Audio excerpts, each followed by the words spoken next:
Olá pessoal, esse é mais um Combicast e adivinha com quem eu tô? Alexandre Bastos. Quem? Opa! Quem gosta de videogame aí? Quem gostava de ficar brincando lá, aquele videogame, aquela coisa viciante, as pessoas falavam que viciava criança, e hoje em dia virou uma febre. E o Alexandre, você vê, nós somos um dinossauro praticamente, né? Somos daquela época. Nem tanto, menos, Cadu, e conhecemos a trajetória, aliás, ele conhece melhor que eu, ele acompanhou muito mais que eu, a trajetória dos videogames. É um profundo conhecedor de videogames aí. Quem é Alexandre Bastos? Bom, Alexandre Bastos é um pai de família, pai de 2 filhos, esposo da Márcia, empresário do ramo de reparação automotiva, tenho uma retífica de motores da minha família e tenho um hobby que é um hobby, uma paixão, né, que são os videogames. Jogo videogame desde criança. Ex-DJ. Ex-DJ, isso é pra outro vídeo, isso é pra outra história. Foi um DJ dos bons, hein? Nisso aí eu aposentei mesmo, mas nos videogames continua nativo aí.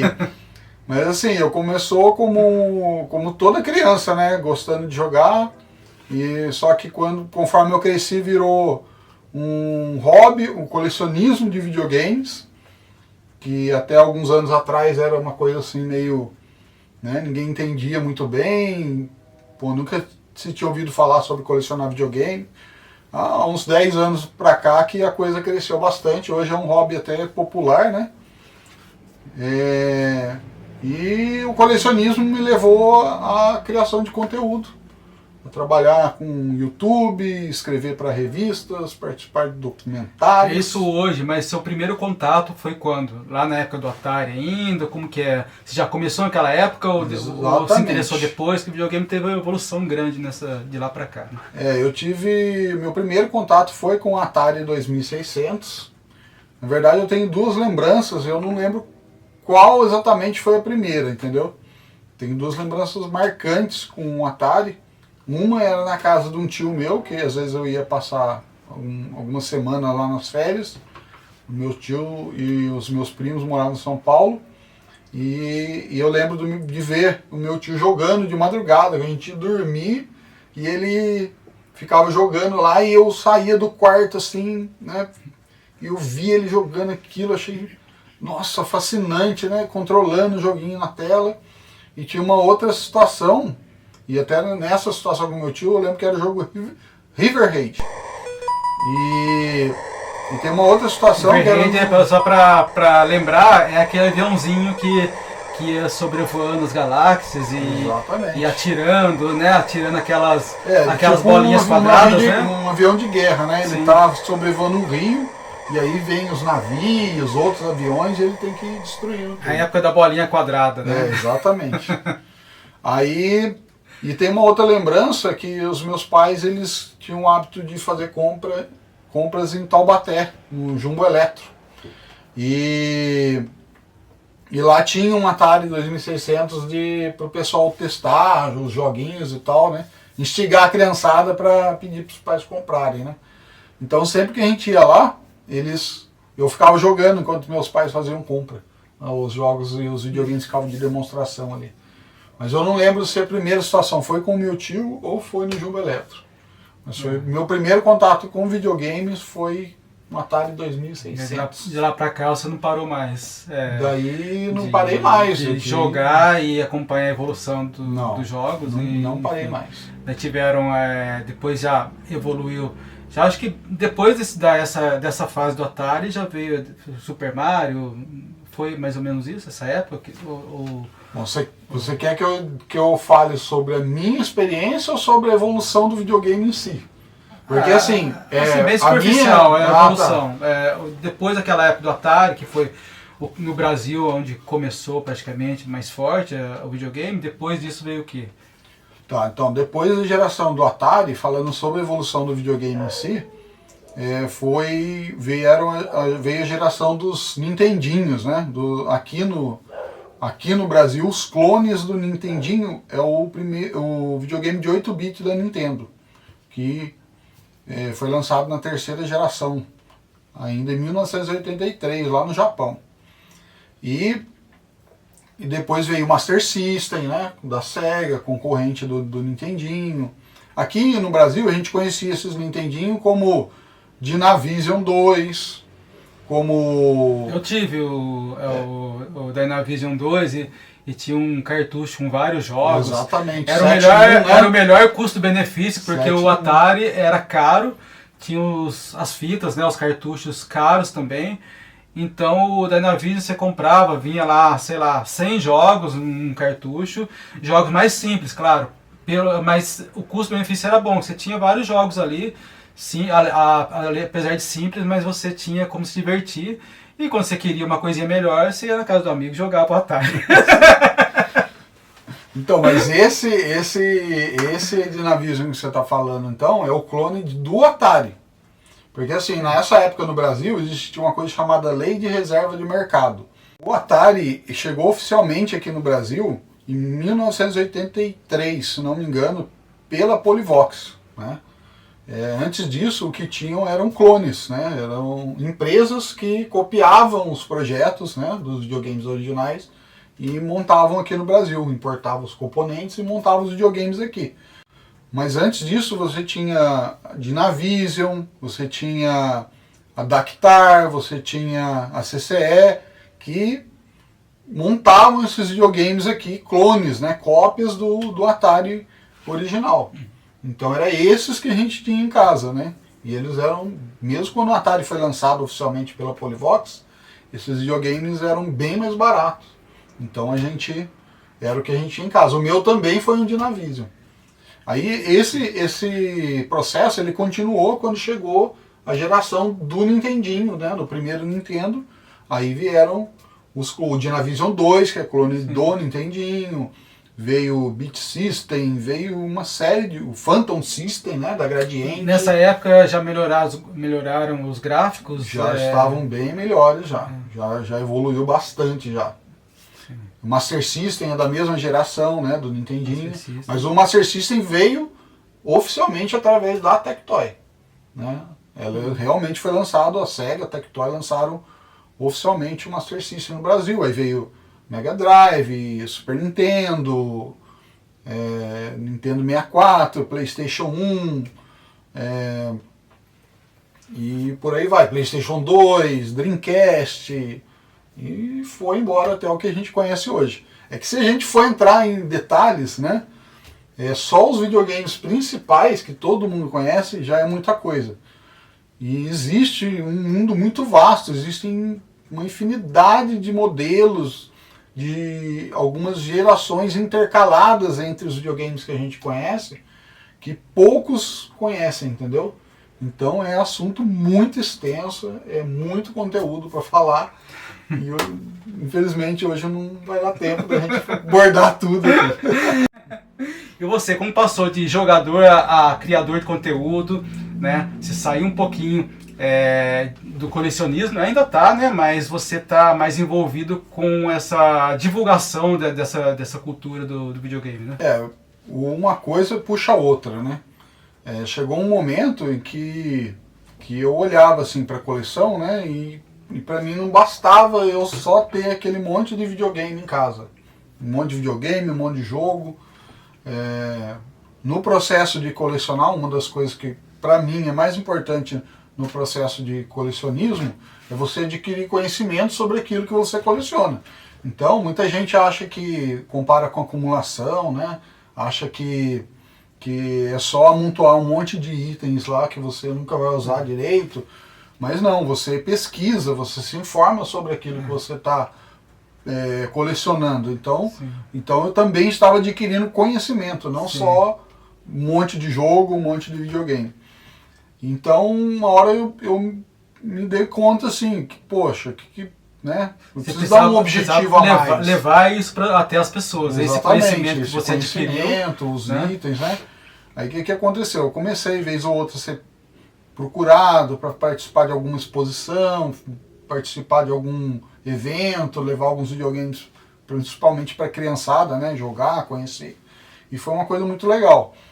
Bom, isso aí acabou me levando a participar de projetos como o site do VGDB, o Videogame Database, que é o considerado o museu digital da história do videogame no Brasil. Você acha informações de mais de 200 videogames. Cara, jogo eu nem lembro a última atualização, quantos mil jogos tem cadastrados lá. Que a pessoa pode encontrar todo tipo de informação sobre uma infinidade de jogos. Então, participando do grupo Retro Games Vale Paraíba, fazendo eventos, exposições. É um grupo que já está há 7 anos aqui na região, foi criado pelo Fábio Batista, meu amigo Fábio. E reúne colecionadores e apaixonados por games da região onde a gente mora aqui do Vale, né? E tem muita gente no Vale que... tem bastante. Que coleciona tudo, que... tem bastante. Bastante. Aqui em Pina eu não sei exatamente. Aqui em Pindamonhangaba tem vários, tem muitos mesmo. E espalhados pelo Vale tem bastante gente, a comunidade é grande, é forte. Porque assim, o grupo também não é só um grupo de gente que coleciona videogame e quer trocar as coisas e comprar e vender e tal. O grupo também tem um trabalho de criação de conteúdo, tem um trabalho de preservação da cultura gamer, né, da história dos videogames. Participei de documentários como Loading, os nossos primeiros jogos de computador, que é sobre, como o próprio nome diz, né, os primeiros jogos de computador criados aqui no Brasil. Participei, escrevi para revistas, artigos sobre jogos. E agora, mais recente, eu resolvi criar o meu canal, né, chama Mutação Gamer, e estou ali trabalhando, levando conteúdo através do canal sobre videogame para a galera que quiser conhecer. Como o próprio nome diz, Mutação Gamer, é porque eu pretendo, né, levar todo tipo de assunto relacionado a videogames. O canal tem um foco no colecionismo, no game retrô, mas eu pretendo abordar até games atuais no canal. Vamos ver se vai dar certo, né? Esse é o lado bom do videogame, aliás, eu vejo mais o lado bom que ruim, mas videogame vicia. Cara, tudo que é demais faz mal, entendeu? E existem pessoas que por falta de limite, né? Uma criança, por exemplo, ela fica viciada em videogame se os pais não colocam limite. Sim. Impor um horário, um tempo para jogar, um horário para fazer outras atividades. Hoje, a criançada que joga demais, eu vejo mais como falta de pulso dos pais do que como uma doença, vamos dizer assim, né? Já foi caracterizado o compulsismo, a compulsão por games. Compulsivo, tô até inventando palavras aqui. A compulsão por games já foi, né, caracterizado assim como uma doença. Assim como tem compulsão por, né, celular, exatamente, né, por várias coisas. Exatamente. Né? Mas o lado bom do videogame é que, de repente, uma dessas crianças pode se tornar um jogador profissional de videogame. Pode, sim. E, né, e hoje esporte, em dia, né? hoje em dia é um mercado grande, né? Tem esse mercado dos colecionadores, tem o dos jogadores, né? Então, e tem da indústria também, do videogame, enfim, é infinito, né? Infinito. O filme, né? A indústria dos games hoje, ela movimenta mais dinheiro do que o cinema, do que a indústria dos cinemas, entendeu? Muito mais, muito mais. Então, e tem um mercado imenso aí para se trabalhar, né? Não só na parte de programação, de desenvolvimento ali em si, mas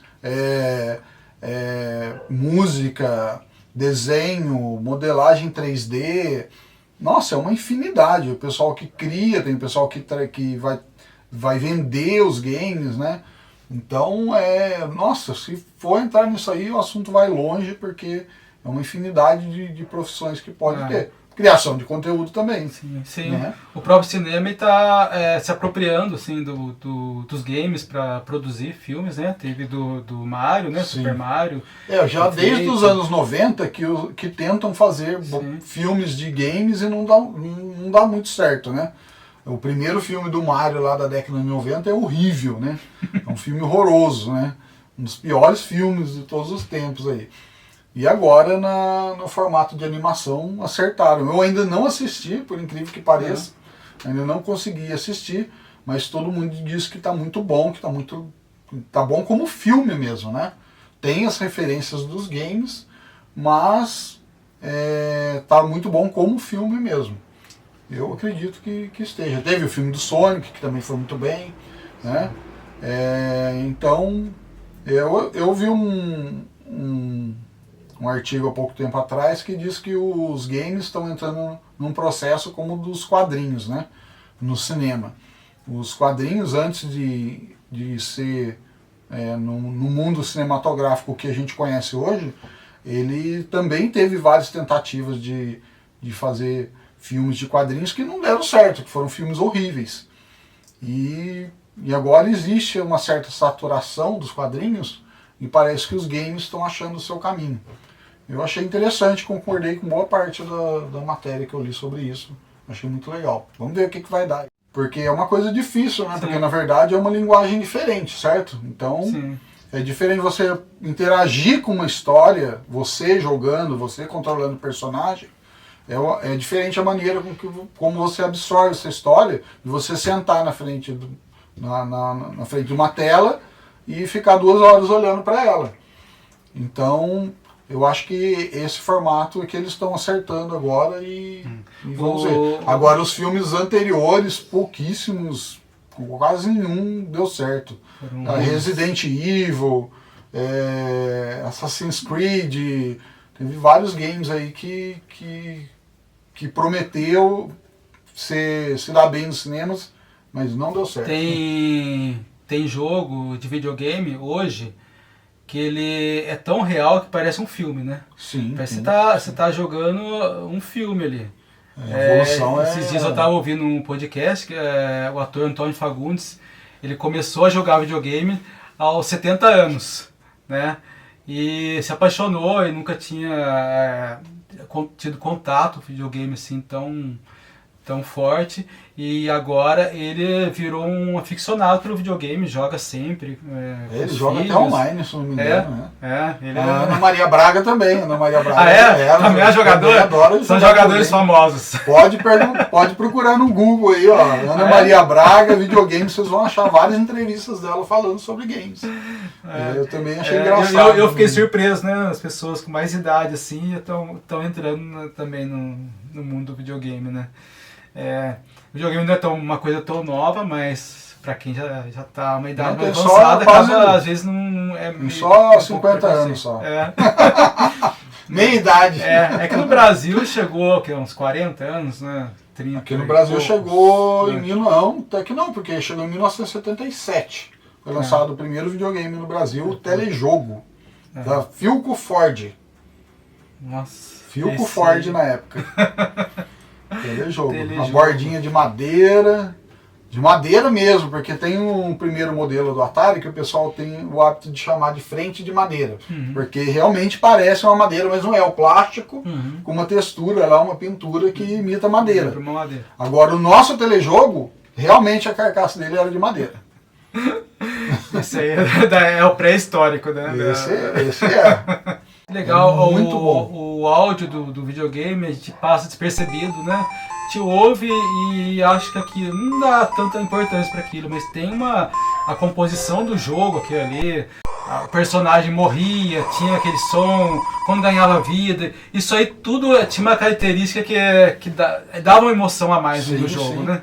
E até se você pensar, apesar de mais primitivos, né, o som dos videogames mais antigos, é impressionante você ver hoje como que eles conseguiam desenvolver isso com pouco recurso que eles tinham, com a pouca capacidade que os processadores tinham de criar esse tipo de recurso. Né? Hoje é fácil, né? O cara monta uma orquestra num teclado, né? Num computador, né? Então, mas naquela época os caras desenvolverem o que eles desenvolveram e conseguir transmitir uma sensação de emoção através de uma música com recursos tão precários é impressionante. Impressionante. O que você quer fazer ainda mais nessa área? Olha, o meu objetivo hoje é focar no canal, focar no meu canal Mutação Gamer, né? Põe aí, pessoal, Mutação Gamer. Gamer? Se inscreve lá, Mutação Gamer. Mutação Inscreve Gamer. lá, segue nas redes sociais. No YouTube. YouTube, Face e Instagram, onde eu estou mais ativo hoje. Mas eu tenho alguns sonhos ainda, cara, que é escrever um livro sobre a minha experiência de vida com os videogames, a minha vida gamer, né? E tenho um outro sonho que eu tenho é criar um game, criar um jogo, entendeu? São 2 objetivos que eu tenho aí pra frente pra correr atrás. O jogo imita a realidade, né? Daí dá pra você pegar todas as suas experiências de vida e colocar nesse jogo aí. Né? Eu não tinha pensado por esse lado, olha. Ó, vocês estão presenciando. Tô fazendo uma previsão aqui, pô, futurólogo. Tá vendo? Ó, a gente é amigo há anos, certo? Eu segui nessa vida de videogame e o Cadu não teve tanto contato com videogame que nem eu. Né? Pouquíssimo, né? Lá no falou, começo né? joguei um pouquinho, Então, depois parei. Mas gosto. Então, aí, se tiver aí oportunidade eu volto. Aí num papo desse surge a ideia pra criar um jogo, ó. Tá vendo que beleza? Meu medo é começar a voltar pro videogame e não querer fazer outra coisa e ficar só jogando. Daí já viu, daí complica tudo. É isso aí.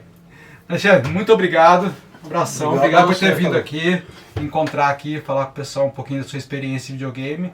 Espero que o pessoal procure conhecer mais sobre videogame, jogar, se divertir, né? Enfim, conhecer a história de videogame para quem não conhece. Os mais novos, com certeza, se vê um Atari, vai ficar de boca aberta, né? Como que isso acontecia, né? É quase a manivela, né? Tem uma coisa, eu recapitulando aqui, a gente estava encerrando, mas até engraçado, quando eu vou nos eventos e levo os videogames, a criançada que é acostumada com tanto botão hoje em dia, eles pegam um controle de Atari e não sabem o que fazer. Elas não conseguem fazer o bonequinho andar, e é uma alavanca e um botão. E eles ficam perdidos. É muito engraçado. Né? Vai no dedinho, na tela, aquela tela de tubo que... Né, Os controles de videogame hoje tem vários botões, né? Então, eu acho muito louco isso. E a criança não sabe o que fazer. A gente tem que pegar na mão deles e movimentar a alavanca e mostrar que o botão que tem que apertar o botão para o boneco pular. É muito engraçado a situação. E era assim, você ficava acompanhando o jogo, né? Então você jogava, você quase entrava na tela para participar do jogo. É tão emocionante que ficava. Você pulava junto, né? Pulava junto, assim, né? Bom, cara, eu queria também agradecer aí a participação, o espaço que você está dando, o apoio, né, a divulgação do evento, a divulgação do meu projeto também. É muito legal o papo, gostei bastante. Sempre precisar, tamo aí, só chamar. Eu que agradeço, tá bom? Grande abraço, pessoal, e até o próximo vídeo com outra pessoa interessante, tão interessante como o Alexandre, tá bom? Isso é fácil. Grande abraço, até mais. Até mais.